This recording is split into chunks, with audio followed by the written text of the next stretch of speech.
Yeah, he's going to let the Keeper out. So he's got an ultimate plan. Apparently him and the Keeper have been having, like, late night planning sessions. Cahoots. And so, yeah. This is all part of the grander plan, and Richard just fell into a trap, basically. Play some cards. Yeah. Drink some Jack Daniels. Plot the end of the world. Plot the end of the world. Just the standard thing. What are we going to do tonight, Brain? That's exactly what it is. Darkin then tells Richard that he wants to send him where he was sent. You know, the underworld, the bad place. Kaylin tries to use that handy-dandy Kandar power that she just figured out how to control basically at will. Right. In the last chapter, it was a discussion between Richard and Kaylin. Like, hey, how much can I plan on you having this? Is this something you can just do now? Or she doesn't understand it. Right. But it seems like whenever she needs it to work, it works. Yeah, there hasn't really been any situations, unless somebody's actively blocking her power, that she hasn't been able to call it yet. Right. I think it's got to be weird for her because her power is something that you have to hold in all the time. And then to use it, you just kind of relax. I think this Kandar is the opposite. Okay, you're relaxed. Now you have to do something to make it work. So it works exactly the opposite way. And it might just be a learning curve. I get that. She's obviously getting better at it. Yeah. Soon she'll be able to call a target, and then everybody is really fucked. Well, right now, nobody's fucked. Not this time, though, because Darkin deflects the Kandar, and her and Richard just end up paralyzed, basically. Well, that didn't work. You know, it is a shame that it didn't work, because she was building up confidence with it, too.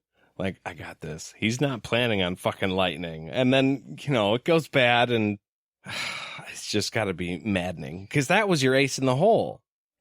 Yeah. Well, but again, he's not a person. Right, but I like in the last book, we found out that Richard couldn't kill him with a sword. So I don't know if that still stands because of like the Keeper stuff, or what happens if you try to kill a ghost or a spirit. Yeah, I think that's my thing. None of the other shit matters. He's not alive. What are you trying to do? So you're saying you're just swinging swords at ghosts Yeah. and it's just going to go through him and he's going to calm down. What the hell? What the hell? Hey, stop that. Yeah.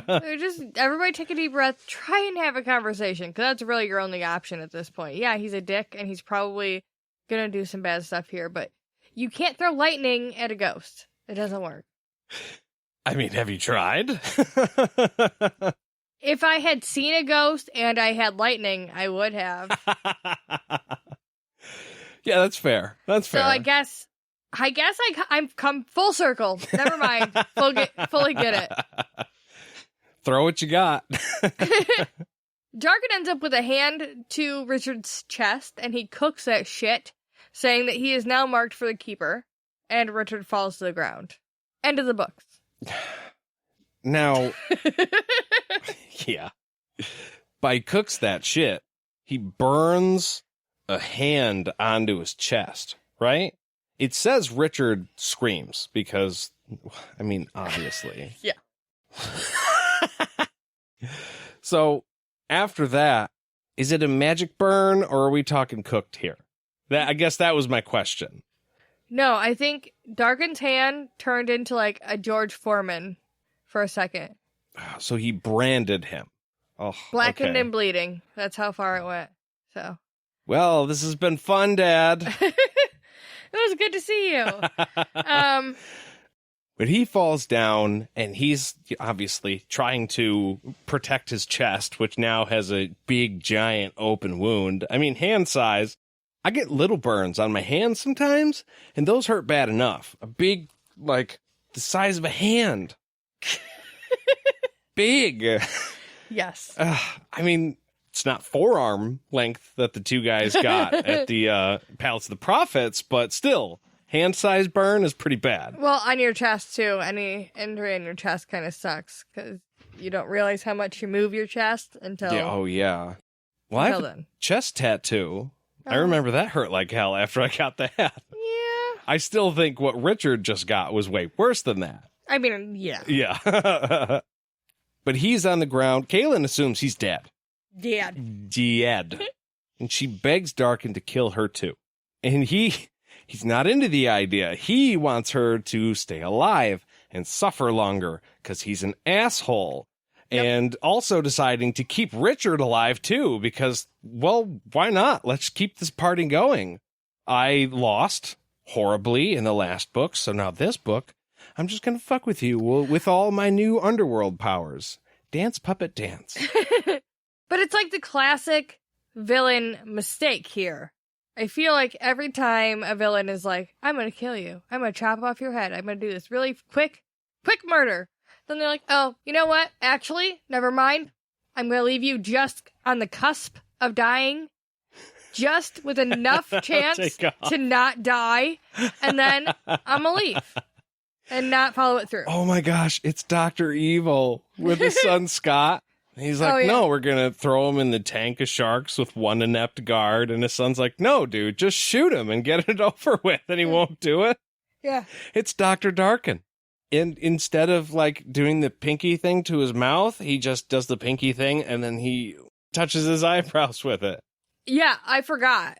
Lord Fingerlick totally licked his fingers as soon as he got there. Mm-hmm. Yeah, because he's weird. Yeah. It's Dr. Darkin. That's what it is. Yeah. Darkin kisses Caitlin a few times, causing pain and, like, really fucked up visions to pop into her head. Fun. Yeah. He's a real great guy. This is on top of the... I was going to call it the electric frog. The psychedelic frog. How many visions is she having right now? I feel like... That's a good question. I feel like at some point she probably sobered up a little bit, but she's still seeing visions. I don't know. Bitch is just tripping. Okay. It's turned into a bad trip. That's what happened. Oh, definitely. This is what you would call a bad trip. Seeing a ghost vision of your father branding you? Yeah. Yeah, not great. Have had better.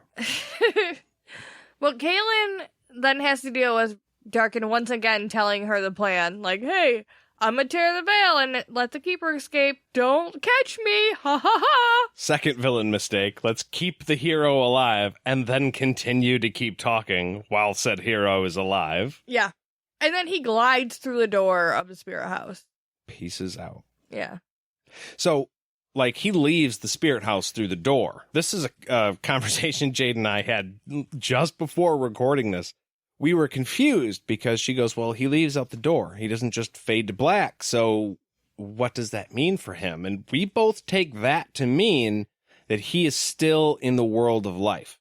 He's a spirit, right? He is dead, but apparently he can either will his spirit up to the world of life whenever he wants, or his spirit is just up here now. We know that his goal is to tear the veil from the world of life. It has to be done that way. Mm-hmm. But he's not back in the underworld. He's just out now. Yeah, he's in the world of living, but he's not a person. No. He's like Peeves. He's a poltergeist kind Poltergeist, right, exactly. He can like mess with stuff even though he's a spirit. Which is why when he kisses Kaylin, like, she feels stuff. Yeah, well, like, cold. And he could burn Richard. Icy hot. Yeah. Kaylin claws her way over to Richard. She sees the blackened handprint on his chest, and she sobs over him, willing him to stay alive and saying that she loves him. Heartbreaking. Yeah. It was really sad. She was, like, really sad. Well, she thinks it's done. Every time Kaylin is of a mind to feel like all hope is lost, she breaks down like this. And it's just the saddest thing. Because she's like, that's it. It's over. We lost. We killed him and we still lost. Yeah, and she's willing to give her life up too now. Because she's just like, oh yeah, there's no fucking point in anything if Richard's gone. She has given up completely. Yeah. And just, I'm sorry. We can keep going. I feel so bad for her. I hate it. Well, as she's wishing that she could die, like Romeo Juliet style, a woman appears in the corner of the room. I think that would scare the shit out of me. Regardless of how upset I was, I would not like another person just popping up in the middle of the room. that was closed. Well, yeah, I was going to say, they're not supposed to be there. Nope. And she wasn't in there before. Right.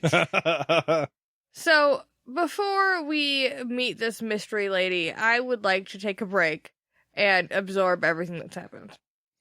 I think that is a Marvel roast idea.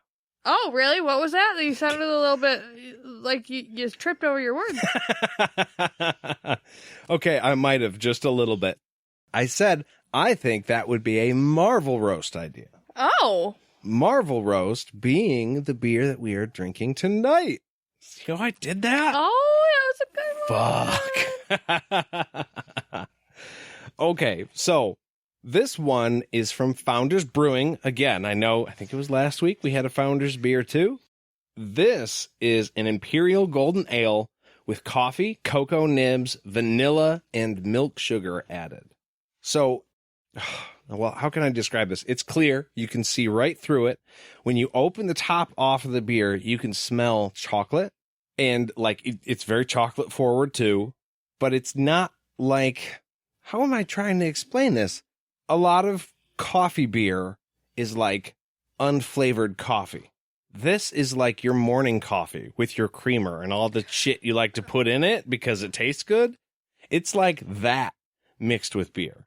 Well, the back of the bottle that we're drinking says, take in the wonder that is the marvelous, See, it's not easy to say. Marvel Roast, new addition to our coffee beer lineup.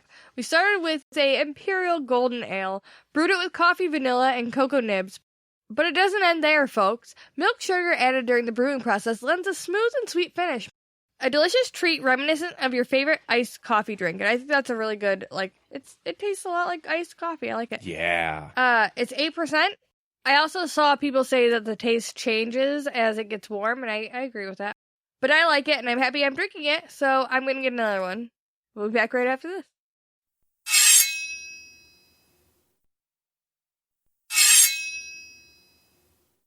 And we are back.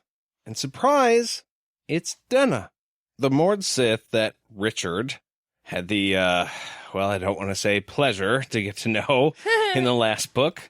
Kaylin immediately has her back put up about this. Denna is every bit of a threat in Kaylin's eyes, right? That was another woman who Richard had relations with, and obviously she's just an evil bitch because she put Richard through all those tests of pain, and like Kaylin, it's her enemy number one. Denna is able to tell Kaylin, look, you don't have to like me, but we might be able to help Richard. And so if we can do that, it'll, won't it be worth it? Psycho girlfriend Kaylin comes back out when she sees how Denna's looking at Richard, because she's definitely giving him the eyes, even though he's passed the fuck out right now. She asks Denna how she got there, and she explains that she was kind of strolling by when Darkin was called back up to the world, and she just hitched a ride. Like Marty in Back to the Future, when he just kind of grabs onto the back of that pickup truck with a skateboard and... Right, 100%. Kaylin doesn't see Denna as the spirit of a dead woman, though. She sees somebody who fucked Richard. She doesn't see any human in her, really. She just sees that bitch, you know? Right. Which, I mean, it sucks, but I get it.